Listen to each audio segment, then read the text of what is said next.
Bir tane daha arkaya düştü. Şimdi oraya düştü. İnterior tozman içinde kaldı.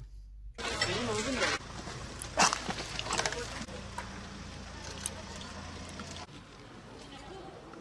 Dakika bir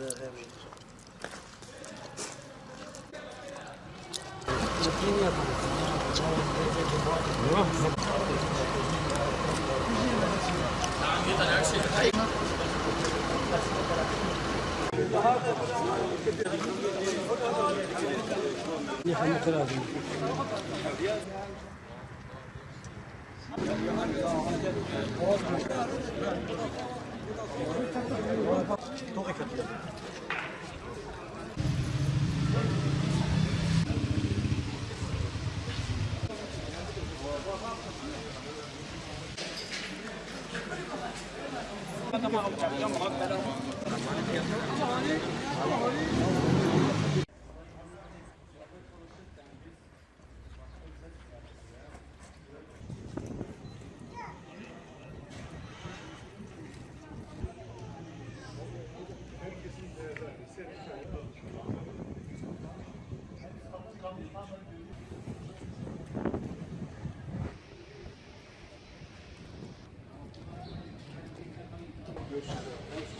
Camdan başka bir şey var mı?